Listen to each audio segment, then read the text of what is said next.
वाहिगुरु जी का खालसा, वाहिगुरु जी की फतेह। जय भीम, जोहार, नमो बुद्धाय, अस्सलाम वालेकुम दोस्तों। वॉइस ऑफ मानवता चैनल में आप सभी का अभिनंदन, स्वागत करते हैं। आज हम खास विषय और सब्जेक्ट को लेकर वॉइस ऑफ मानवता चैनल में हाजिर हुए हैं। हमारे बीच में सबसे पहले तो मैं सभी मेहमानों का परिचय करा दूं। हमारे साथ अरविंद कच्छप सरगुजा अंबिकापुर से जुड़े हुए हैं। वो एक आदिवासी समाज से और ईसाई समुदाय के धर्म प्रांत से वो पास्टर हैं मेरे ख्याल से, तो वो अपना परिचय में भी बताएंगे। दूसरा, संतोष साहू साहब ओबीसी मोर्चा के प्रदेश अध्यक्ष हैं, वो हमारे साथ जुड़े हुए हैं। बहुत बहुत स्वागत है संतोष साहू साहब और अरविंद कच्छप साहब। आज का जो हमारा विषय है, भारत में जितने भी संत महापुरुषों की जो संघर्ष रही या उनकी परिकल्पना रही, वह जाति विहीन समाज को लेकर रही है। और उन्होंने अपने जीवन काल में उनके विचारों के माध्यम से अपने कार्यकाल के समय में, चाहे वो संत रविदास जी हों, भक्त कबीर साहब हों, चाहे गौतम बुद्ध का कार्यकाल हो, उनके समय का हो, इन सभी महापुरुषों की अगर जीवनियों को, उनके जीवन संघर्षों का हम निचोड़ अगर देखें, तो सभी संतों और महापुरुषों ने भारत में जाति विहीन समाज की परिकल्पना की। लेकिन आज भी इन संत महापुरुषों के संघर्ष के बावजूद भी जाति की समस्या बनी हुई है। उसका समाधान क्या है, इस संदर्भ में हम आज विस्तृत चर्चा करने जाएंगे अपने मेहमानों के साथ में। तो बहरहाल हमारे साथ संतोष साहू साहब, अरविंद कच्छप साहब जुड़े हुए हैं। अरविंद कच्छप साहब, हम आपके पास पहला सवाल को लेकर आपके पास जाना चाहते हैं कि जिस ढंग से संत महापुरुषों ने भारत की धरती पे इन इस जाति विहीन की समस्या को लेकर संघर्षरत रहे, क्या कारण मानते हैं कि भारत के अंदर में जाति है कि जाति नहीं? अरविंद साहब, आपसे पहला सवाल। जी, मुझे लगता है सर, चूंकि ये जाति खास करके अशिक्षा के वजह से, क्योंकि जो लोग शिक्षित होते गए हैं कहीं ना कहीं धीरे से जाति व्यवस्था से बाहर निकलने का प्रयास किए हैं जी। लेकिन जैसे ही हम ऐसे जगहों पर जाते हैं जहां शिक्षा नहीं है, वहां पर इसकी समस्या ज्यादा गहरा है। जी। तो सबसे पहला तो है कि शिक्षा की कमी आज भी भारत में, क्योंकि मात्र 60-65% शिक्षित, वो भी शिक्षित उसको क्या बोलेंगे आप, एक साक्षरता है। ऐसी स्थिति में लोगों को समझाना और लोगों के समझ में आना ये बड़ा कठिन काम हो जाता है जी। और ये जातियों में बटे रहे और ये जातियों में बने रहना चाहते हैं, ये परिस्थिति है। अब जब तक लोग शिक्षित नहीं होंगे तो शिक्षा के आधार पर ही, शिक्षा के द्वारा ही मैं सोचता हूं कि जाति और इस जाति से निकला जा सकता है, जाति रूपी जो जाल है उससे निकला जा सकता है।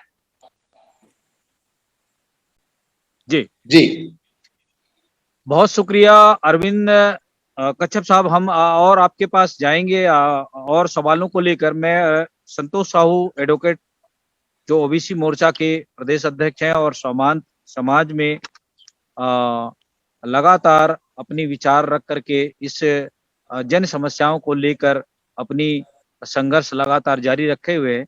संतोष साहू साहब, जिस ढंग से भारत के अंदर में संत महापुरुषों का जन्म हुआ भारत की भूमि पर, और उन लोगों ने लगातार अपने जीवन के कार्यकाल में संघर्ष किए और सभी महापुरुषों ने जाति विहीन इस समस्या का समाधान खोजने का हल प्रयास किए। लेकिन भारत के अंदर में क्या ऐसा कारण आप मानते हैं कि जाति है कि जाति नहीं, और ये समस्या जस की तस बनी हुई है? इस पर हम आपकी विचार जानना चाहते हैं। संतोष साहू साहब। जी, आप सभी को जय मूल्यवासी, जय भारत, जय संविधान। माननीय जगदीश जी, आप का जो सवाल है कि भारत में जाति की जो व्यवस्था है वो सैकड़ों क्या सदियों सदियों से बना हुआ है। इस व्यवस्था से मुक्त होने के लिए समय समय पर भारत पे जन्म लिए महापुरुष तथागत गौतम बुद्ध, भगवान महावीर से लेकर आधुनिक भारत के राष्ट्रपिता महात्मा ज्योतिराव फूले, साहू जी महाराज, भारत रत्न डॉक्टर बाबा साहब भीमराव अम्बेडकर जी जैसे युग पुरुष हुए और सबने अपनी जीवन इस कुव्यवस्था को समाप्त कराई। पर भारत से ये जाति की व्यवस्था जाति क्यों नहीं, ये मेरे ख्याल से आपका एक महत्वपूर्ण सवाल है। इस विषय पे मैं कहना चाहता हूँ कि इस देश में कुछ ऐसे लोग हैं, बहुत कम लोग हैं, जो जाति की व्यवस्था से इसी देश में बेहतरीन, विश्व की सबसे बेहतरीन जीवन शैली उनकी है जाति की व्यवस्था के कारण। दूसरे तरफ इस जाति की व्यवस्था के कारण भारत के लगभग 90% लोग शोषित, पीड़ित, उपेक्षित और जाति के आधार पे अमीरी और गरीबी का वो शिकार बने हुए हैं।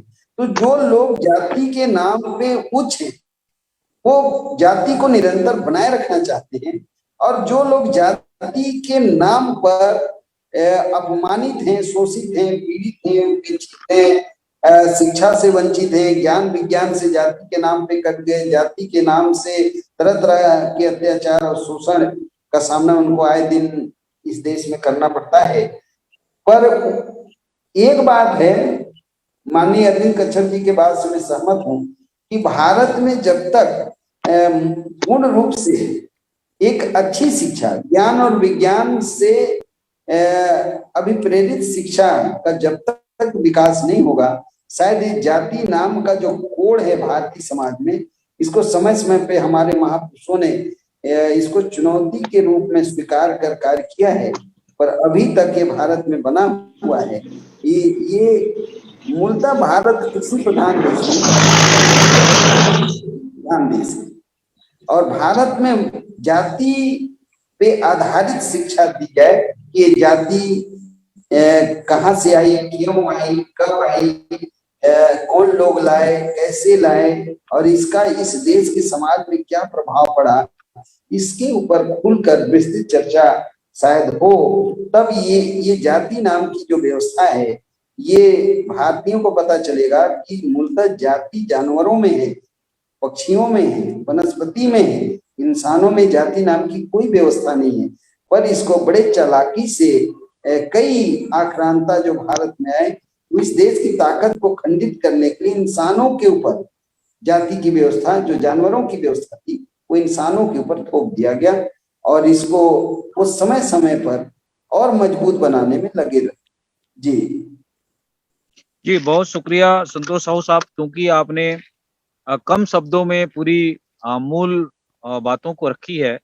क्योंकि हम इसको विस्तार से लेकर के इस चर्चा को आगे बढ़ाने की दिशा में प्रयास कर रहे हैं, क्योंकि भारत के अंदर में आप देखते होंगे कि मेन स्ट्रीम की मीडिया डिबेट तो बड़े बड़े मुद्दों पे करती है, रोज करती है, हिंदू मुसलमान की डिबेट करती है, सभी चैनलों पे हम देखते हैं, लेकिन बहुत सारे ऐसे ज्वलंत मुद्दों को लेकर कोई डिबेट या कोई चर्चा नहीं करती है। तो जिस ढंग से हम जितने भी भारत के अंदर में, चाहे तथागत गौतम से लेकर के गुरु नानक से लेकर के संत कबीर, रविदास, नानक, तुकाराम और गुरु रविदास, छत्तीसगढ़ में गुरु घासीदास जी, तो ऐसे सभी महान पुरुषों की जीवनी को, उनके जीवन के संघर्षों को हम अध्ययन करते हैं। तो जैसा कि छत्तीसगढ़ में संत गुरु घासीदास जी पैदा हुए, उन्होंने कहा कि मन के एक बराबर, मानव मानव एक समान का उन्होंने नारा दिया था। तो ये जो नारा है यह मानवता को जोड़ने की परिकल्पना की ओर लेके जाता है। तो जिस ढंग से हम लोग जो आज इस बात पे चर्चा और डिबेट कर रहे हैं, तो इस दिशा पर मैं अरविंद कच्छप जी के पास में अपने सवाल को लेकर जाना चाहूंगा। अरविंद जी, जिस ढंग से संतों महापुरुषों की जो विचारधारा है वह जाति विहीन समाज को लेकर के उनका संघर्ष रहा। आखिर कौन सा ऐसा कारण है कि भारत के अंदर में ये जातिगत की जो अवधारणा है ये लगातार फलती फूलती चली गई?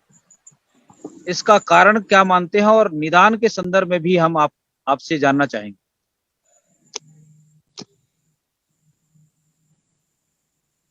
Hello Arvind ji, hello.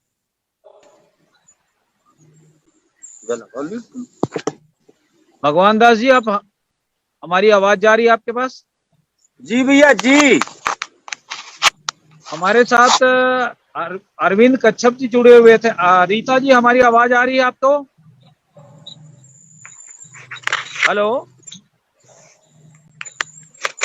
रीता जी, अगर आप जुड़े हैं तो अपनी आवाज को इम्यूट कर लें, क्योंकि मेरे ख्याल से आ रही है आपकी आवाज। हेलो, तो आप उसको अपनी आवाज को इम्यूट कर लें और फ्रंट कैमरा स्टार्ट करें। हेलो अरविंद जी। हेलो। हाँ सर मेरे यहाँ लाइट नहीं अंधेरा है सर जी। अच्छा, चलो कोई बात नहीं, आप अपनी आवाज से जुड़ गए हैं, हम आपके पास आएंगे। भगवान दास जी, आवाज आ रही है हमारे पास? हमारी आवाज आपके पास? जी भैया जी, आ रही है। मेरे ख्याल से लगता है तभी। जी, जय भीम। जय भीम, नमो बुद्धाय। नमो बुद्धाय। अरविंद जी, मेरे ख्याल से नहीं है। भगवान दास जी, मैं आपके पास सवाल को लेकर के जा रहा हूं, मैं आपके पास में, कि जैसा कि आज का हमारा जो विषय है कि भारत के अंदर में जितने भी संत महापुरुषों की जो संघर्ष रही है, उनकी परिकल्पना रही है कि भारत में जाति विहीन समाज का निर्माण हो। इस संदर्भ में हम आपका विचार जानना चाहते हैं कि महान पुरुषों का जो परिकल्पना थी वो कैसे साकार हो सकता है, और इस जातिगत समस्या का समाधान कैसे कर सकते हैं? भगवान दास जी। जी जी, ये बिल्कुल सही बात है। हमारे पुरुषों ने जो, चाहे बाबा साहब डॉक्टर भीमराव अंबेडकर साहब हो, या बौद्ध जी हो, या तमाम जो है लाखों जो है हमारे संत महात्मा हुए हैं, महापुरुषों ने जो हमारे लिए किया है वो बहुत ही ज्यादा है। क्योंकि उनके पास उस समय ना तो कोई शस्त्र नहीं हुआ करते थे, जैसे कि शस्त्र का मतलब कानून व्यवस्था नहीं थी, और कानून व्यवस्था ना होने के उपरांत कोई संविधान भी नहीं था, और इसके बाद भी उन्होंने उस समय उन लोगों से इतना बड़ा संघर्ष लिया। जैसे आप लोगों को याद होगा कि एक बार के समय हमारे रविदास जी जो है, रविदास जी महात्मा जी जो है जूतों का काम कर रहे थे। कुछ वही जो हमें गुलाम बनाकर फूट डालो राज करो की राजनीति वाले लोग हैं, फूट डालो की राजनीति करने वाले लोग हैं, वो लोग हमारे रविदास जी के पास आते हैं और कहते हैं भाई आज हम गंगा स्नान के लिए जा रहे हैं। तो रविदास जी एक कौड़ी देते हैं कि हमारी गंगा मैया को भेंट दे देना। तो कितना हंसते हैं और कहते हैं, शर्त रख देते हैं कि गंगा मैया जब हाथ उठा के भेंट को स्वीकार करें तो आप देना, अन्यथा की स्थिति में मत देना। तो ऐसे महापुरुष, ऐसे संत, आज अगर बदलाव की रही बात, आपने जो बदलाव के लिए कहा है, तो बदलाव तभी आ सकता है जब हमारे संत महात्माओं के बारे में कक्षा 1 से लेकर के और हाई स्कूल, इंटर, बीए सभी जगह किताबों में उनको पाठ दिया जाए और हर स्कूल में एक विषय कंपलसरी कर दिया जाए। समझ रहे हैं भाई? तो जी, बहुत ही अच्छी। तो बदलाव की लहर चल सकती है और बदलाव हो सकता है। क्योंकि हमें तो अंधविश्वास में रखा जाता है। हमसे गोबर के गणेश जी बना करके पूजा करवाई जाती है। हमसे हम लड़का पैदा कर सकते हैं लेकिन उसका नाम नहीं रख सकते हैं। हम मकान करोड़ों का बनवा सकते हैं लेकिन मकान में गृह प्रवेश नहीं कर सकते हैं। हम लड़की की शादी में करोड़ों रुपए दान दहेज दे सकते हैं लेकिन लड़की का शादी का शोधन हम नहीं कर सकते हैं। तो ये सब कुरीतियां हैं हमारे समाज में। हमारे बच्चा पैदा हो तब हमें विशेष लोगों की आवश्यकता पड़ती है, और हमारे यहाँ गामी हो जाए तब भी विशेष लोगों की आवश्यकता पड़ती है। जो जी जो अपने पुरखों को तो कहीं कोई स्वर्ग नहीं पहुंचाते हैं, वो हमारे पुरखों को स्वर्ग पहुंचाते हैं। हमारे समाज के लोग इतने मूर्ख टाइप के लोग हैं कि वो लोग जो है फूट डारो और राज करो की राजनीति करते चले आ रहे हैं, और उसी में हमारे लोग संतुष्ट रहते हैं। जी जी, बहुत शुक्रिया भगवान दास जी। हम आपके पास फिर से अगले सवाल को लेके जाएंगे। रीता जी, हमारी आवाज सुन रहे हैं? हेलो रीता जी,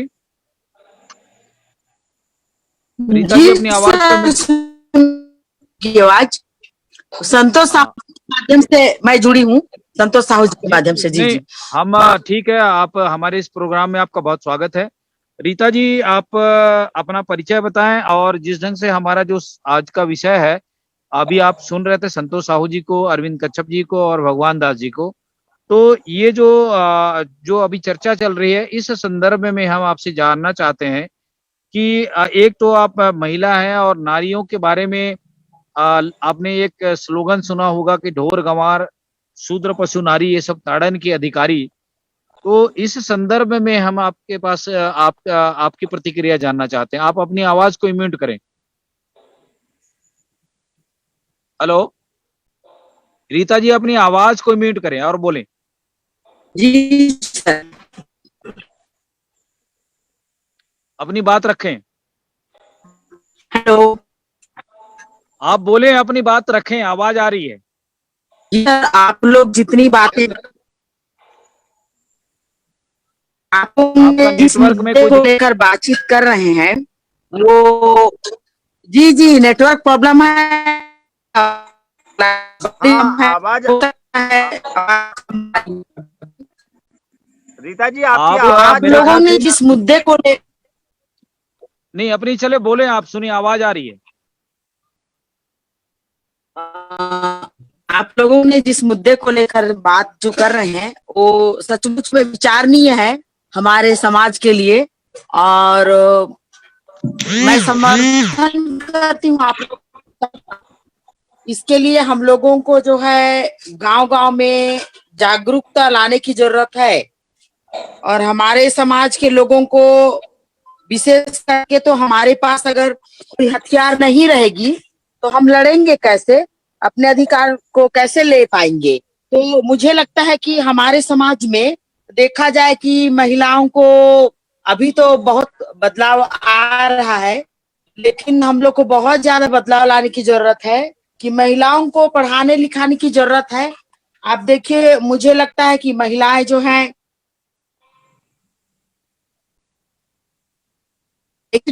हम बना पाएंगे, मतलब मूल रूप से वास्तव में तो हम लोग का जो समाज है वो आगे बढ़ाने में महिलाओं के क्षेत्र में मुझे ऐसा लगता है। हेलो जी जी बोले, अपनी बात तो रखें।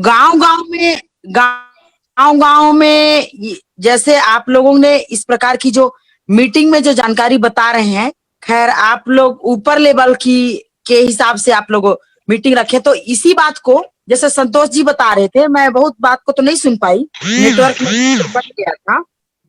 तो इसी प्रकार गांव-गांव में अगर हम लोग मीटिंग करेंगे, लोगों को वास्तविकता बताएंगे, बहुत सारे लोग जान भी रहे हैं लेकिन जानने के बाद भी उसके लिए मतलब कदम नहीं उठा पा रहे हैं, एकजुट नहीं हो पा रहे हैं। अगर जहां एकजुट हो पा रहे हैं उनको लोग तोड़ने में लगे हुए हैं। तो इस प्रकार से मुझे लगता है कि गांव-गांव में जागरूक करने की जरूरत है, जागरूकता लाने की जरूरत है, मुझे ऐसा लगता है। जी, बहुत सुंदर विचार है आपका। आपने कहा कि जब तक कि लोगों के अंदर में, ऐसी जनमानस के अंदर में हम विचारों को लेकर के नहीं जाएंगे तो कहीं न कहीं पाखंडवाद और ये अंधविश्वास की ओर ढकेलने वाले लोग ऐसी मार्ग में जरूर लेके हमें ढकेलते रहेंगे। और ये बहुत लंबा संघर्ष है, हजारों साल की ये समस्या है। इसी पर हम आज भी इस चर्चा को और आगे बढ़ाते हुए एडवोकेट संतोष साहू साहब, मैं जानना चाहूंगा, अरविंद कच्छप जी शायद मेरे ख्याल से डिस्कनेक्ट हो गए हैं। तो जैसा कि अभी रीता जी ने अपनी विचार रखा कि जन जागरूकता के माध्यम से हम लोगों को अवेयरनेस पैदा कर सकते हैं और तभी हम इस भारत भूमि के अंदर में ऐसी जो एक समस्या व्यापक रूप से बढ़ती चली जा रही है, इसको हम खत्म कर सकते हैं। क्या कहना आपका संतोष साहू जी? जी सर, मैं एक बात इसमें जोड़ना चाहूंगी, जगदीश जी, एक बात जोड़ना चाहूंगी। ये कासाबेल में एक यूथ सेमिनार, ये ट्रेनिंग प्रोग्राम रखे थे, तो संतोष साहू जी के माध्यम से मुझे वहां जाने को मौका मिला था और वहां पर यूथ लड़के लड़कियों की ये तिर्की जी के यहाँ, पास्टर जी के यहाँ ट्रेनिंग रखी गई थी। तो उसमें संतोष साहू जी मतलब तमाम चीजों को कि हम लोग को कैसे गुलाम बनाया जा रहा है, हम लोग को क्या करना चाहिए, पूरी चीजों को डिटेल उन्होंने बताया उस ट्रेनिंग में। तो वो केवल एक ही बार ट्रेनिंग करने से तो नहीं होगा, मुझे लगता है मतलब इसी प्रकार से ट्रेनिंग प्रोग्राम है जो लड़के लड़कियों को, जो अभी जो यूथ लोग हैं जो पढ़ने लिखने के लिए आ रहे हैं या पढ़ लिख रहे हैं, उन लोग के अंदर ये समझ बनानी पड़ेगी। तो आप लोगों ने अभी, आप लोग जो अपने स्तर पे जो बैठ के रखी हैं, तो ये उनके विचारों में लाना पड़ेगा अभी जो यूथ आ रहा है, क्योंकि कोई भी चीज आज यूथ करते हैं उसी को मुझे लगता है बच्चे या कोई देखते उसको डुप्लीकेशन करते हैं। हर गांव में रखा जाए और संतोष जी वहाँ पूरी बहुत अच्छा अपना प्रस्तुतिकरण बताए वहाँ, तो सब लोगों को जानने का मौका मिला कि हम लोग कैसे आज किस स्थिति में है, क्यों इस लेवल में है। हम आपके पास फिर जाएंगे रीता जी, मैं संतोष साहू जी के पास में जो सवाल है उसको लेकर के जी वहाँ बताए थे, तो मुझे जी हम आपके पास फिर से जाएंगे रीता जी, आप अपनी बात को बाद में रखेंगे। संतोष साहू जी, जो मैं आपके पास सवाल कर रहा था उसका आप उस संदर्भ में अपनी जवाब दें।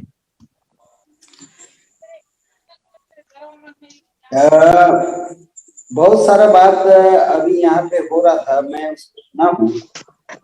मैं भारत से जाति विहीन समाज की परिकल्पना तथागत गौतम बुद्ध से लेकर भारत रत्न डॉक्टर बाबा साहब भीमराव अम्बेडकर जी आते आते 2500 वर्ष से कहीं अधिक समय तक हमारे देश के सभी संत महापुरुष और गुरुओं ने इसके जाति आधारित व्यवस्था के विरोध में संघर्ष करते रहे।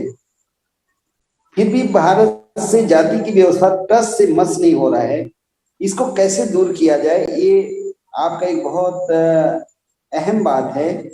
क्योंकि दुनिया, ये जो पृथ्वी है, इसमें 296 देश हैं, जिसमें 193 देश यूएनओ के सदस्य देश हैं और बाकी टेरिटरीज हैं। इस तरीके से 240 से भी ज्यादा देश और टेरिटरीज हैं।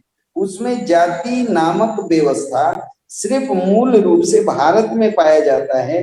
दुनिया के अन्य देशों में नस्ल भेद है, रंग भेद है, लिंग भेद है, पर जाति भेद नहीं है, जो सिर्फ भारत में है। तो भारत में जाति की व्यवस्था का इतिहास, बुद्ध पूर्व काल में भारत में गण व्यवस्था था, बुद्ध काल में भारत में वर्ण व्यवस्था था, बुद्ध के पश्चात बुद्धोत्तर काल में जब गौतम बुद्ध का सामाजिक आंदोलन हुआ और जब उस आंदोलन से इस देश में जिनको शूद्र बना दिया गया था वो फिर से भारत में शासक और राजा बन गए, मौर्य सम्राट इस देश में आ गए और 232 वर्ष तक लगभग उनका शूद्रों का पुनः शासन स्थापित हो गया।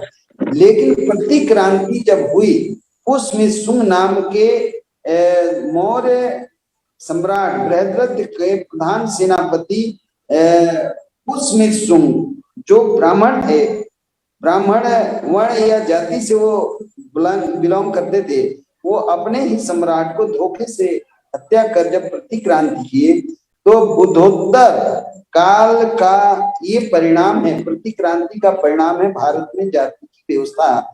और जातियां सिर्फ वर्ण व्यवस्था में जो शूद्र थे, आज जाति की व्यवस्था शूद्रों में ही पाई जा रही है, और जाति तक ही ये सीमित नहीं है, उप जातियां हैं।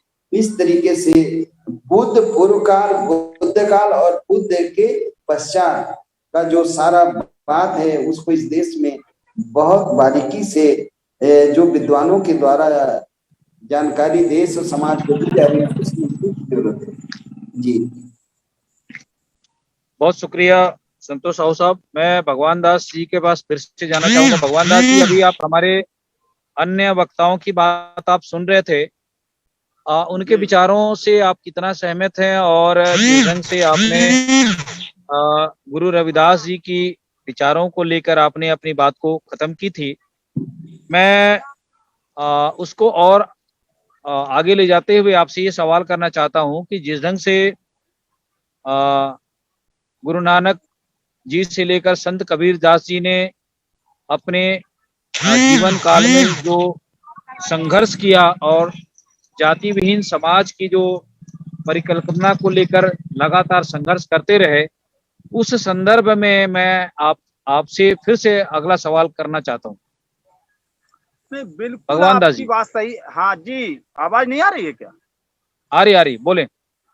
अरे हमारे अभी बड़े भाई जो साहू साहब बोल रहे थे, काफी अच्छा बोल रहे थे, लेकिन सबसे हमारा एक बहुत सोचने वाला विचार ये है कि हम लोग कह तो सब कुछ देते हैं, कहते रहते हैं। जैसे अगर हम रोटी रोटी कहते रहें और अगर उस रोटी को पेट में ना खाएं तो हम अफन नहीं सकते हैं। और उसका मतलब मूल कारण ये है कि हम जानते हैं सब कि बाबा साहब कहते थे शिक्षित बनो, संघर्ष करो और संगठित रहो, लेकिन हम शिक्षा के प्रति तो थोड़ा बहुत आगे बढ़े। क्या आज हम संगठित हैं? आप देख लीजिए, बाबा साहब के द्वारा दिए गए मुझे अधिकार, हमारे समाज को अधिकार, आरक्षण को हम लोगों ने किस तरीके से छिन्न भिन्न कर दिया। अगर कहीं एससी सीट आ जाती है तो हमारे एससी वर्ग के लोग 50 लोग चुनाव लड़ते हैं। अगर हमारा बेटा कहीं नौकरी पे पहुंच जाता है तो कहते हैं भगवान की कृपा से नौकरी लग गई है। अरे भगवान की कृपा से लग गई है कि भैया हमारे संविधान की कृपा से लग गई है। हमारे मंत्री विधायक जीत के जा रहे हैं, प्रधान बन के जा रहे हैं, वो संविधान की बदौलत जीत के जा रहे हैं या भगवान की बदौलत जीत के जा रहे हैं। तो हमें सबसे पहले अपनी विचारों पर और हमें अपने आप में बदलाव की आवश्यकता है, क्योंकि हमसे भी जो नीचे लोग जी रहे हैं, हमसे भी छोटी जो जातियां हैं, हमें उनसे अपना पहले भेदभाव मिटा करके और अपना उन्हें भाई और गले से लगा करके उन्हें रखना चाहिए। हमें पहले अपने आप में उनसे छोट विचार जो भी है, हमारी कुरीतियां हैं, उन कुरीतियों को खत्म करके हमें पहले संपूर्ण तरीके से भाईचारा को लाना पड़ेगा। इसके बाद ही हम कहेंगे आपसे आपके चैनल के माध्यम से कि अगर इस मामले में कोई पहल की थी तो सबसे अच्छी पहल मायावती जी ने की थी। उन्होंने एक आपको पता होना चाहिए सफाई कर्मी की भर्तियां का वो किया था, और सफाई कर्मी में ब्राह्मण से लेके सारे वर्ग के लोगों ने फॉर्म डाले थे और सारे वर्ग के लोग आज झाड़ू लगाने का काम कर रहे हैं। इस तरीके की अगर पहल सरकार की भी होती है तो हमें लगता है जाति पे काफी और ऊंच नीच की भावनाओं पर काफी लगाम लगाई जा सकती है। जी, बहुत शुक्रिया भगवान दास जी। ये बात सच है कि बाबा साहब अम्बेडकर ने भारत के अंदर में जातिवाद की इस विभत्स बीमारी को उन्होंने समूल जड़ से खत्म करके भारत में के इस संविधान में सबको बराबरी का हक अधिकार दिया। यहाँ तक कि जो सामान्य वर्ग के लोगों को भी हक अधिकार मिला हुआ है उस संविधान में। लेकिन लोगों को चूंकि भारतीय संविधान का विस्तृत अध्ययन की जानकारी नहीं है, इसके कारण हमारे इस भारत के सर्वोच्च ग्रंथ और संविधान के बारे में उल्टी सीधी बातें और विचार रखते हैं। ये बहुत दुर्भाग्य का विषय है, क्योंकि अगर संविधान को भारत के लोग अगर सही से पढ़े होते तो मुश्किल मुझे लगता है कि भारत के इस जनमानस में सभी धर्म जाति के लोगों को बराबर का हक अधिकार मिलता है। और उन्होंने इस भारत को हिंदुस्तान ना कह करके उन्होंने भारत कहा, और India is a that is Bharat, और इंडिया को ही उन्होंने भारत को संबोधित किया करके उन्होंने जिस ढंग से दूसरे अन्य राज्यों में अमेरिका है तो अमेरिकन, ऑस्ट्रेलिया है तो ऑस्ट्रेलियन, जर्मन है तो जर्मन, ऐसी वहाँ के लोगों को संबोधित किया जाता है। तो भारत में भी भारतीय लोगों को भारतवासी के रूप में कही जा करके हिंदुत्व की बात कही जाती है। यह भी एक कहीं ना कहीं सोचने और मंथन करने वाली बात है। इस संदर्भ में मैं संतोष साहू जी के पास जाना चाहूंगा। संतोष साहू जी, जिस ढंग से डॉक्टर अंबेडकर जो एक विधिवेत्ता थे और उन्हें सिंबल ऑफ नॉलेज कहा जाता था, ऐसे महान शख्सियत जिनको दुनिया का सबसे विद्वान व्यक्ति कहा जाता था, और उन्हीं के हाथों से ये भारतीय संविधान की रचना हुई, और उन्हें सिंबल ऑफ नॉलेज भी कहा जाता है क्योंकि उन्होंने दुनिया के सभी धर्म ग्रंथों का अध्ययन किया और वो 32 डिग्री उनके पास थी और 9 भाषाओं का ज्ञान था।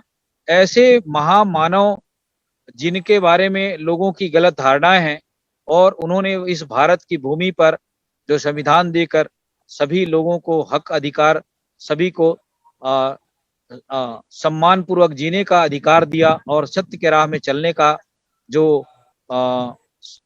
उन्हें जो अवसर दिया, इस पर मैं आपके विचार जानना चाहता हूँ। संतोष साहू साहब।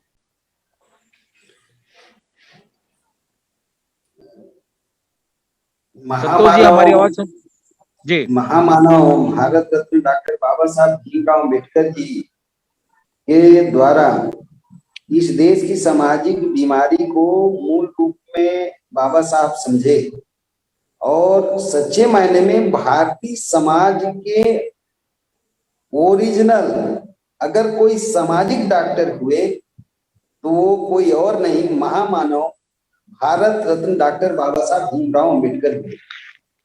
उन्होंने भारतीय समाज की सारी परिस्थितियों को, एक तो वो व्यक्तिगत दंश को झेले,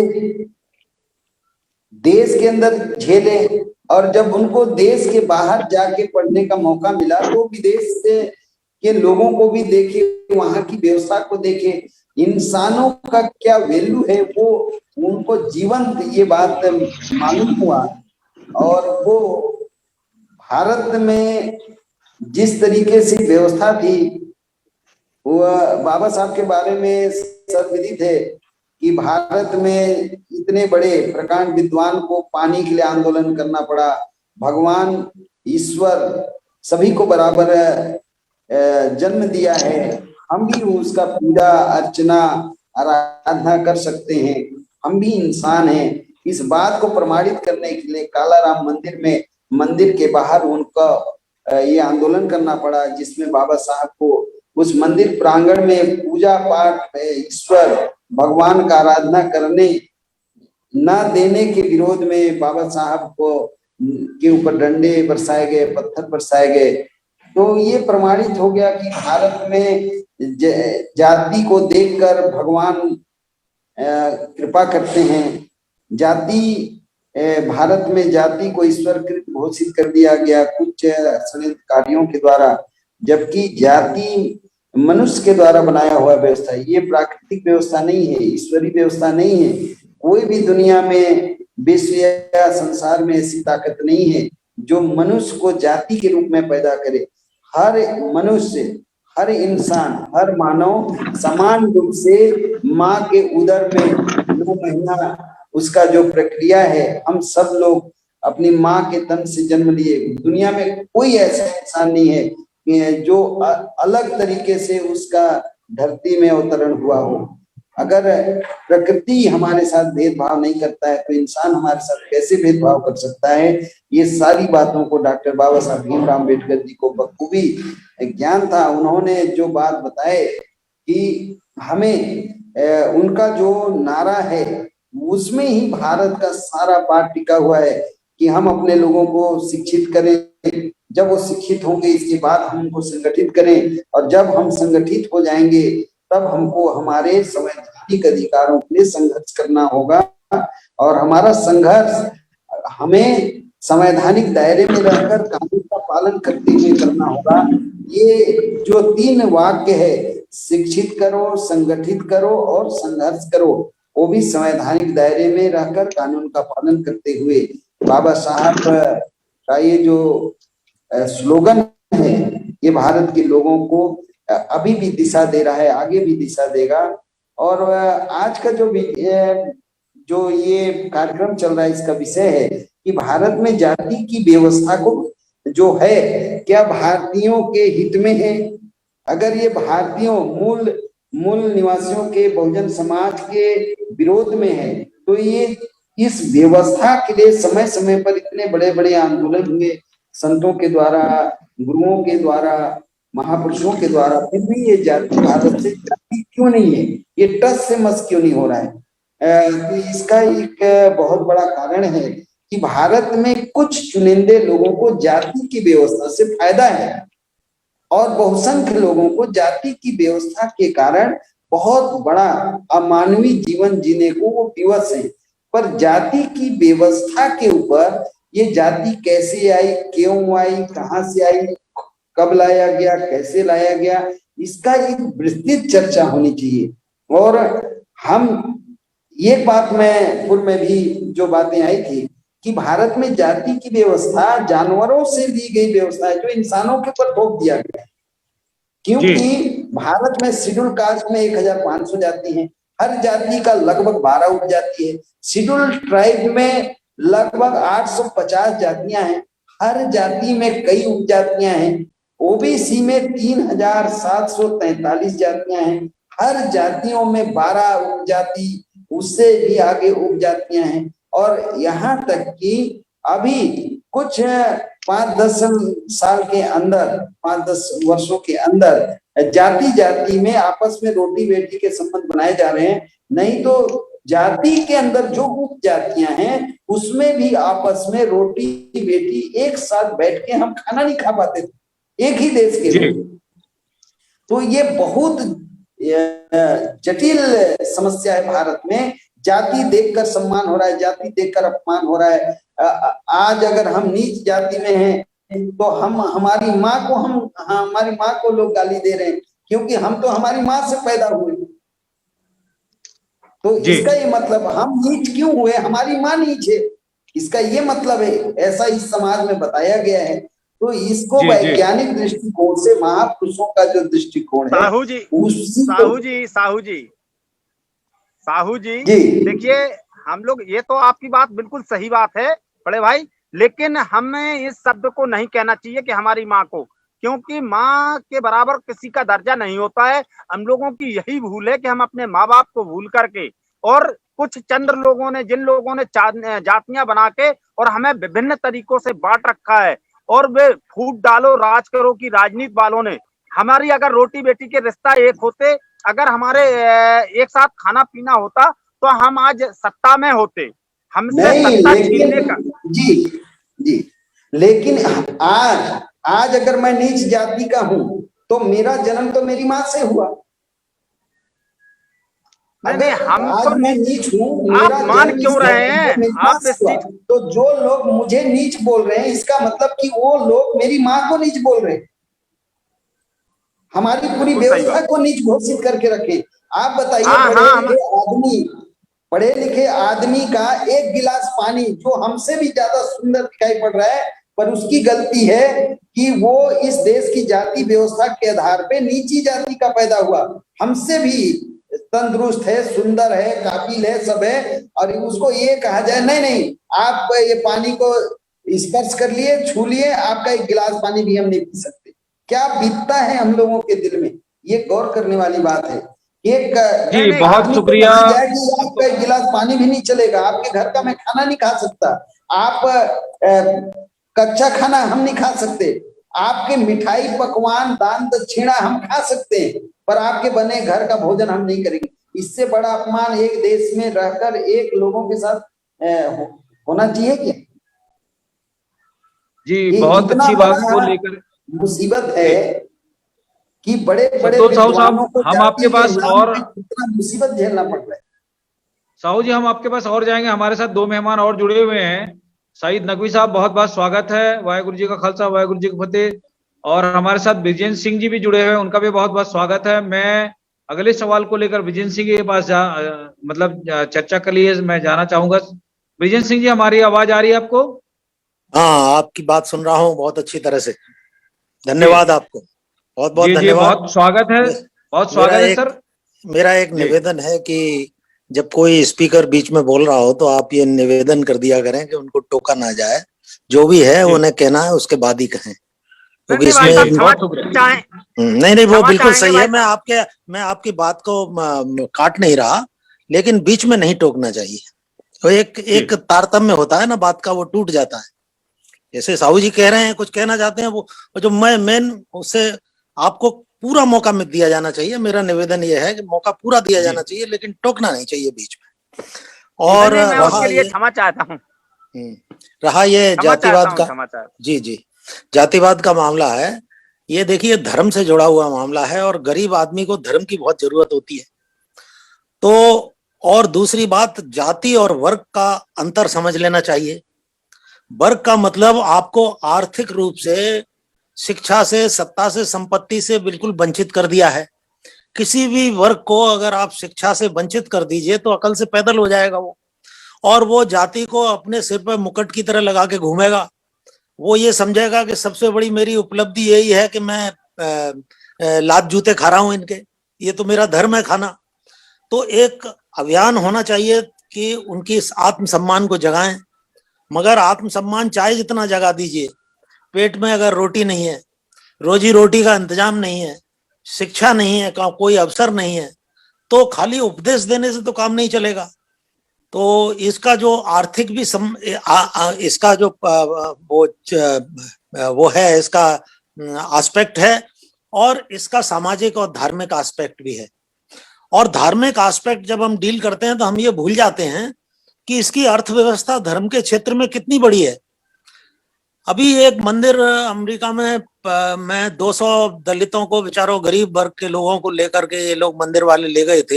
एक स्वामी नारायण संप्रदाय है, तो FBI ने वहां छापा डाला।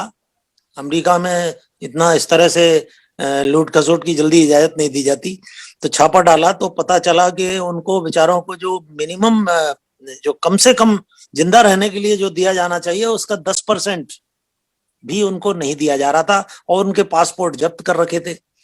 और 90 ऐसे मंदिर वो लोग बना चुके हैं वहां करीब। तो आप सोचिए ये धंधा कब से चल रहा होगा वहां। और ये ऐसा नहीं हो सकता कि अम्बेडकर वादियों को पता ना हो, या ह्यूमन राइट वालों को पता ना हो, या कम्युनिस्टों को पता ना हो। खास हमने अगर अपने ही लोगों को हम वोट बैंक समझेंगे और हम सच्चाई के ये नहीं देखेंगे कि इसकी ये बीमारी है क्या। एक सेकंड बोल लेने दीजिए, ये बीमारी है क्या। अगर इस बीमारी को आप नहीं समझेंगे, इसका एक वर्ग के रूप में भी है, एक धर्म के रूप में भी है, एक समाज के रूप में भी है, और इसका बड़ा योजनाबद्ध तरीके से, जैसे बाबा साहब ने पूरा जीवन लगा दिया इस समस्या का समाधान करने में, और वो इस निष्कर्ष पर पहुंचे कि जब तक आप इन देवी देवताओं से और हिंदू धर्म से चिपके रहोगे, अपनी नजरों में खुद गिरे रहोगे, आपके अंदर आत्मसम्मान पैदा नहीं होगा। धन्यवाद जी, बहुत शुक्रिया ब्रिजेंद्र सिंह साहब। मैं सईद नकवी जी के पास जाना चाहूंगा। सईद नकवी साहब, आप हमारे मेहमानों की अभी विचार को सुन रहे थे। नकवी साहब अपने विचार रखें इस जातिगत संदर्भ में, जाति की इस विकराल समस्या के संदर्भ में आज की चर्चा हो रही है। नकवी साहब। बहुत बहुत शुक्रिया। हमें तो बाबा साहब ने अधिकार दिए हैं बैलेट पेपर से वोट डालने के लिए, ये संवैधानिक है, और EVM असंवैधानिक है। और जो मुख्यमंत्री इसका विरोध नहीं कर रहे हैं वही जिम्मेदार हैं। अगर इसमें से पूरे भूतपूर्व मुख्यमंत्रियों में से केवल 2 मुख्यमंत्री या 3 मुख्यमंत्री EVM विरुद्ध आंदोलन कर दें तो समस्या बदल जाएगी और देश का भविष्य भी बदलेगा। आप लोग देख रहे हैं PM हाउस, संसद भवन और एरोप्लेन स्पेशल मिनिस्टर के लिए कर रहे हैं। ये किस बेसिस पे कर रहे हैं? उनको 100% यकीन है पूरा कि हम EVM में घोटाला कर लेंगे। लेकिन हमारे भगवान दास अहिरवार जैसे लोग हैं कि ये EVM पर चर्चा नहीं करेंगे, ये बहन जी और भैया जी और चाचा जी पर जो है विशेषता करते रहेंगे। ऐसे ऐसे लोग पड़े हैं। हमें जो है बस यही दुख है हमारे समाज में कि हम लोग एक दूसरे की टांग घसीट रहे हैं, जो मेन समस्या है उस पर नहीं गौर करते। हमें सिर्फ ईवीएम पे ध्यान देना है। ये जातवाद हटेगी नहीं, क्योंकि कोरी पासी क्या नहीं खाता, पासी चमार क्या नहीं खाता, चमार ठाकुर क्या। ये हमारी जो समस्या ये कभी नहीं खत्म होगी। जब हमारा मरीज हम लेकर जाते हैं तो सबसे पहले ऑक्सीजन का वहां इंतजाम रहता है और पहुंचते पहुंचते तुरंत ऑक्सीजन लगता है। तो हमारे देश की इस समय जो सीरियस पोजीशन है, इसमें हमें समस्या क्या है? हमारी समस्या मेन ईवीएम है। हमें ईवीएम पे टारगेट करना है, ईवीएम पे ध्यान केंद्रित करना है, उसी पे चर्चा करना है। मैं देख रहा हूँ देश में कोई ये चर्चा कर रहा है, कोई वो चर्चा को, एक आदमी भी ईवीएम पे ना चर्चा कर रहा है, और मेन इसका जिम्मेदार मुख्यमंत्री है सब। बहुत बहुत शुक्रिया भाई साहब अब हम क्षमा चाहेंगे, आपने मुझे टोक करके सीधा सीधा टारगेट बनाया है, इसलिए हम कहेंगे थोड़ा सा 1 मिनट का सिर्फ समय लेंगे, 30 सेकंड का, बुरा मत मानिएगा। नहीं, बुरा नहीं मानेंगे। हेलो, हाँ भाई साहब, पहले तो ये देख लीजिए आप कि मेरी पोस्टें देख लीजिए, ट्वीट देख लीजिए, आप फेसबुक पे देख लीजिए, मैं ईवीएम पे कितनी बार बोला हूँ ये भी देख लीजिए। और ईवीएम तो हमारा खास तौर से दुश्मन है, लेकिन तो ठीक है, कोई बात नहीं, बहुत शुक्रिया। लेकिन अगर जो भी अब मैं आप बोल चुके, जो भी मुख्यमंत्री ईवीएम के विरुद्ध आंदोलन नहीं कर रहा, उसका नाम लेना गुनाह है, उसका नाम मत लीजिए बस। नहीं, बिल्कुल बिल्कुल बिल्कुल, मैं इसका पक्षधर हूँ और मैं ईवीएम का बहुत ही कटु विरोधी हूँ ईवीएम से। क्योंकि मैं, सही बात तो ये है कि हमारे अभी जो साहू जी भी बोल रहे थे कि संविधान सिर्फ कहने की बात रह गई है। आज संविधान में दिए गए अधिकारों का हनन किया जा रहा है। हमें वोट का अधिकार है, लेकिन वोट हम नहीं डाल पा रहे हैं। वोट तो ईवीएम की मर्जी से जाएगा, वोट ईवीएम की मर्जी से जाएगा। यहाँ आज वर्तमान सरकार, आप देख रहे हैं, पहले आंदोलन करते थे 2 दिन 4 दिन 6 दिन हफ्ता भर चलता था, सरकार डगमगा जाती थी, सरकार सोचती थी कि अगर कुछ हो गया तो हम लोगों की विटंबना है। लेकिन आज कोर्ट इनके अधीन है, आज न्यायपालिका इनके अधीन है, कार्यपालिका से तो इनके अधीन होती ही है। तो आज तो इन्हें मतलब हमारे कोई अधिकारों की चिंता ही नहीं है, संविधान की कोई चिंता नहीं है। संविधान में बहुत शुक्रिया। आप बहुत लंबी खींचेंगे भाईजान, मैं फिर से आप दोनों मेहमानों से निवेदन करूंगा, मेरी बात सुने, नकवी साहब और भगवान दास अहिरवार जी। हम लोग आज एक संवैधानिक दायरे में अपने विचार को रखने की प्रक्रिया पे जा रहे हैं। मैं विजय सिंह जी ने इसी बात को मुझे नहीं, आपसे गुजारिश है भाईजान, आपसे गुजारिश है, 1 मिनट हमें दे दीजिए बस, 1 मिनट से ज्यादा नहीं लूंगा। आपको देंगे, पहले हमारी बात सुन ले। मैं आपको सबको बराबर में समय देने वाला हूं। हम लोग ये चर्चा ही ऐसी करने जा रहे हैं कि सबको हम बराबर का अवसर दें और संवैधानिक रूप से हम बात करें, क्योंकि अगर हम आपस में ऐसी ही कंट्रोवर्सी बात करेंगे तो हमारा जो विषय है वो भटक जाएगा। और इसीलिए मुझे टोकना पड़ता है, क्योंकि होस्ट करने का मतलब ये है कि कोई अगर ऐसी अनावश्यक बातों हो तो उसको टोकना पड़ता है। मैं संतोष साहू जी के पास जाना चाहूंगा। संतोष साहू जी, जैसा कि हमारा जो विषय है उस संदर्भ में ही हम अब चर्चा करें तो ज्यादा बेहतर है, क्योंकि हम टॉपिक को अगर बदल देते हैं तो उसका जो सारांश है या उसका जो मकसद है वो बिगड़ जाता है। मैं इस संदर्भ पे हम आपके सवाल को लेकर, जैसा कि विजय सिंह जी ने कहा, उसको लेकर आपके पास जाना चाहता हूँ कि भाई हमारे इस भारत की भूमि पर जो महान पुरुषों ने जो मेहनत किया, डॉक्टर भीमराव अंबेडकर जी ने मेहनत किया, लेकिन उसके बावजूद भी आज जाति की जो समस्या लगातार बनी हुई है और इसका कारण और निदान, इस संदर्भ में भी हम लोगों की प्रतिक्रिया को लेकर और सवाल करेंगे। मैं आपके पास ये जानना चाहता हूं कि जैसा कि विजय सिंह जी ने कहा, उस बातों को लेकर अपनी बात को रखें। जी, माननीय जगदीश जी, आज का जो विषय है कि भारत में जो जाति नाम की व्यवस्था है वो भारत से जाति क्यों नहीं है, जबकि इसके विरोध में हमारे अनेक महापुरुष पूरी जीवन जिंदगी जवानी लगाकर सारा चीज कुर्बान कर दिए, फिर भी ये जाति की व्यवस्था समाप्त होने के बजाय और दिन पर दिन फल फूल रहा है। ये आज का विषय है। अभी जो भी बातें यहाँ साथियों के द्वारा किया गया, मैं ये बताना चाहता हूँ कि 26 जनवरी 1950 के पूर्व इस देश में जाति की व्यवस्था थी। हर इंसान को जाति के आधार पे कार्य करना होता था, पर जैसे संविधान भारत में लागू हुआ, इस देश में वर्ग व्यवस्था आया। हम पूरे देश के 135 करोड़ लोग 5 भाग में आ गए, हमें पहचान मिल गई। हजारों जाति उपजाति को मिटाकर भारत रत्न महामानव डॉक्टर बाबा साहब भीमराव अम्बेडकर जी जैसे महाविद्वान युग पुरुष, कभी कभी ऐसा होता है कि इंसान आगे चलता है और युग पीछे चलता है, ऐसा ही बाबा साहब भीमराव अम्बेडकर जी के साथ हुआ। उनकी विद्वता के कारण ये जो बातें हैं कि अभी एक बात आता है कि भारत में जातिवाद ये लोग पढ़ा रहे हैं, जातिवाद को ये लोग बना देते हैं, ऐसी बातें आती हैं। पर मैं आपको एक लाइन में ये अपनी बात रखना चाहता हूँ कि भारत में वर्तमान संवैधानिक व्यवस्था जाति आधारित व्यवस्था नहीं है, वर्ग आधारित व्यवस्था है। हम इस देश में वर्ग व्यवस्था में हैं, या तो हम शेड्यूल कास्ट में हैं, या शेड्यूल ट्राइब में हैं, या ओबीसी में हैं, या जनरल में हैं, या धार्मिक अल्पसंख्यक में हैं। ये 5 पहचान भारत के 135 करोड़ लोगों को मिला। वो भी किस आधार पे मिला? जैसे अभी आप हमसे पूछे आप ओबीसी हैं, ओबीसी का क्या पैमाना है? आपको ओबीसी ही क्यों कहा गया? आपको शेड्यूल कास्ट कहा जा सकता था, शेड्यूल ट्राइब कहा जा सकता था, या आपको जनरल कहा जा सकता था। फिर आपको ओबीसी ही क्यों कहा गया? वो ओबीसी क्या है, इसकी पैमाना क्या है? तो मैं एक ओबीसी का आदमी होने के नाते मैं बताना चाहता हूं कि ओबीसी अदर बैकवर्ड कास्ट, मूल शब्द कास्ट था, पर पंडित जवाहरलाल नेहरू जी जब प्रथम प्रधानमंत्री बने, इसके मूल शब्द में परिवर्तन हो गया, कास्ट की जगह पे क्लास आ गया, अदर बैकवर्ड क्लास आ गया। इसी वजह से आज लोगों को पता नहीं चलता है कि अन्य पिछड़ा वर्ग क्या है, क्योंकि उससे जाति का बोध नहीं होता, जाति के समूह का बोध नहीं होता।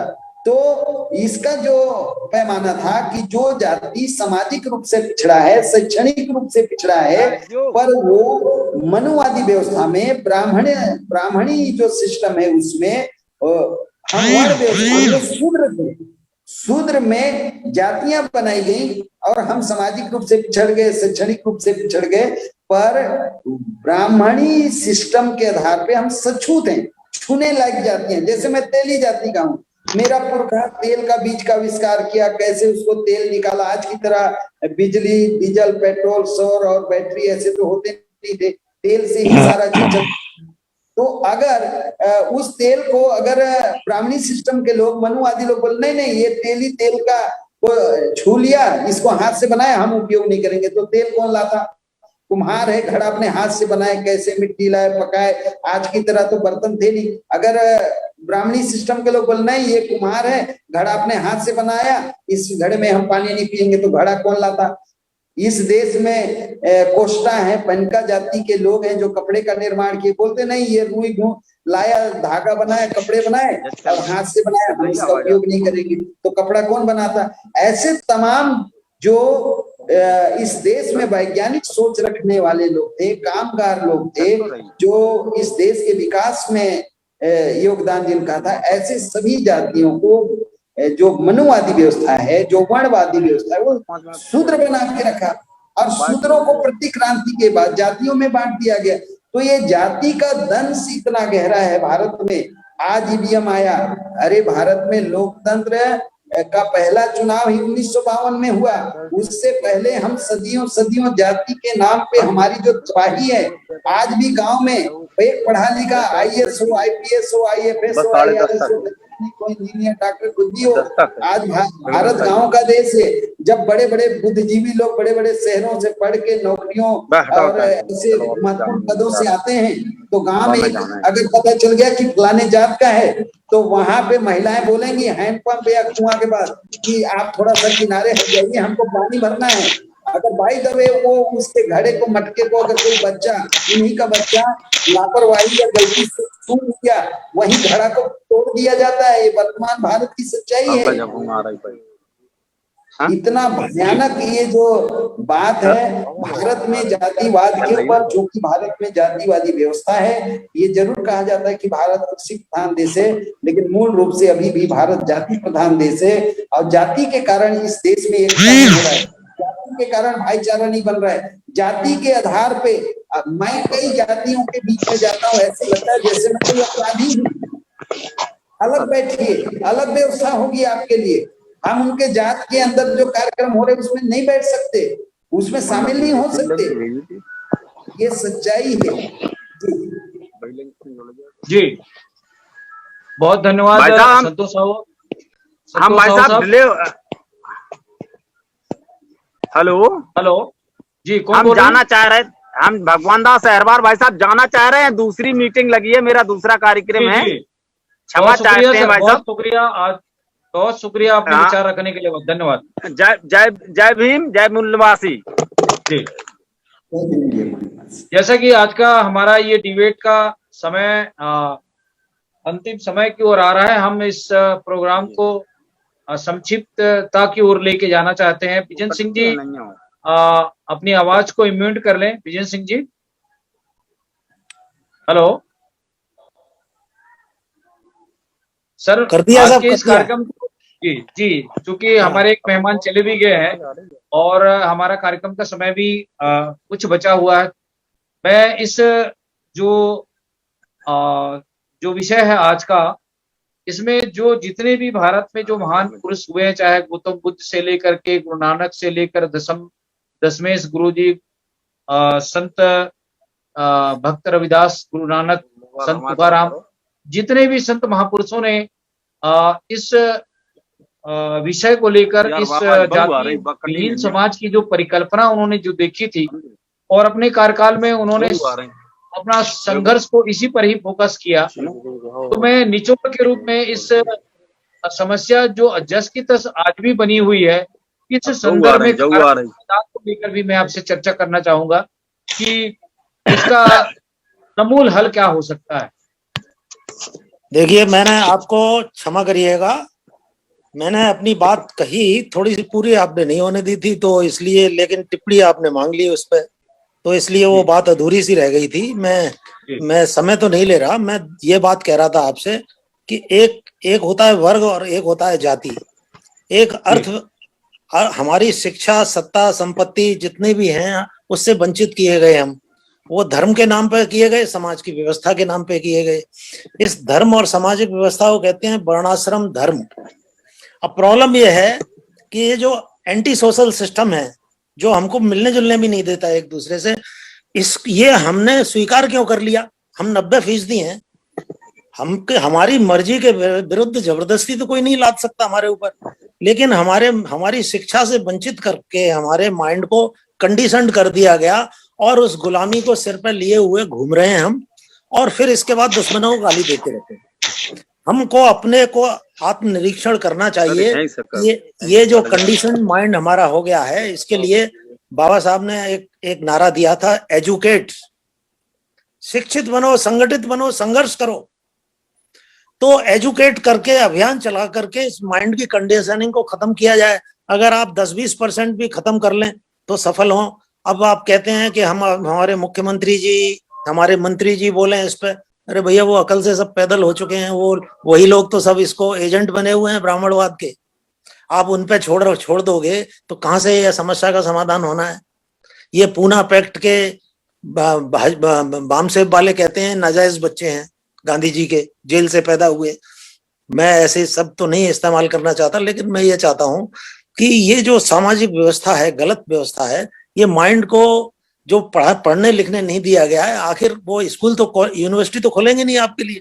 आपको अपना, जैसे बामसेब ने सिस्टम बनाया था कैडर बिल्डिंग का, उस काम को आगे बढ़ाना चाहिए, और बजाय इसके कि ब्राह्मणों को गाली देते रह करके जो जगे हुए हैं उनको और जगा के रखते हैं, खुद को अपने को जगाने की कोशिश नहीं करते।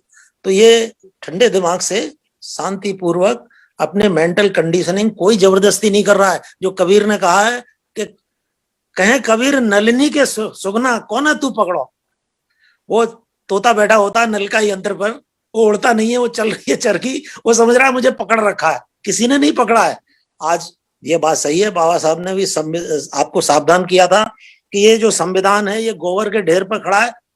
ये जो गोबर का ढेर है वर्णाश्रम धर्म जातिवादी व्यवस्था है, लेकिन अब उससे इतने से काम नहीं, उसको बाबा साहब ने तोड़ने के लिए भी मंत्र बताए। आप ठीक से पढ़ें, हम लोग समस्या का समाधान हो जाएगा। गुस्से से काम जरा कम लिया करें और समझदारी से काम लें, तो लोगों को जगाएं।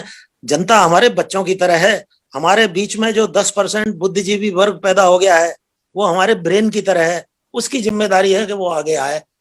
वो मुख्यमंत्री जी नहीं करने वाले, न कोई मंत्री जी करने वाले। वो पैसा भरने लूट खसोट करने लगे हुए हैं सब, क्योंकि ये व्यवस्था को उन्होंने thoroughly casteist, communalist, corrupt, criminalize ये कर रखा है। ये है मेरा निवेदन। ये बड़ी गंभीर समस्या है, ये इतने लाइटली नहीं लेना चाहिए। इसे वर्ग के रूप में एक सेकंड देना चाहेंगे आप मुझे? और जी बिल्कुल। ये वर्ग के रूप में जो मैं कहने जा रहा था कि एक टेम्पल इंडस्ट्री चल रही है, सैकड़ों हजारों मंदिर विदेशों में बनाए जा रहे हैं, ये टनों सोना भरा भरा पड़ा हुआ है।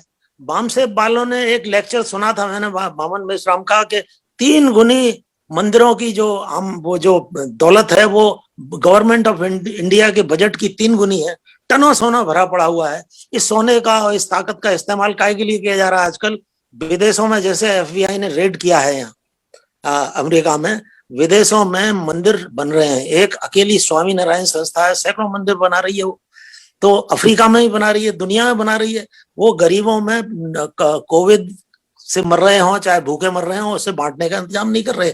दिमागी लोगों को गुलाम बनाने के लिए कर रहे हैं। और ये सब मेहनत दौलत आपकी है, आपकी अपनी है, गरीब मजदूर वर्ग की है। मुझे सबसे बड़ा ताज्जुब ये हुआ कि जो यहाँ कानून बने हुए थे अमेरिका में, उसका भी 10% वो लोग उनको दे रहे थे, 10% से कम। तो किस तरह से आपका शोषण हो रहा है। और हमारी बुद्धिजीवी रोज हम भाषण देते रहते हैं लेकिन हाईलाइट नहीं करते इन चीजों को।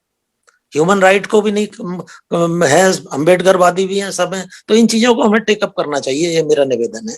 तभी ये जातिवाद। और बाबा साहब ने इतना मंत्र बता दिया है आपको, ये उन्होंने लास्ट में ये कह दिया कि ये जो देवी देवताओं पर, ये धर्म में जब तक तुम्हारा विश्वास रहेगा, इस गंदगी को सिर पर, इस टोकरे को लिए अपने आप घूमते रहो। किसी को मारने की जरूरत नहीं है, अपने आप मरे पड़े हुए।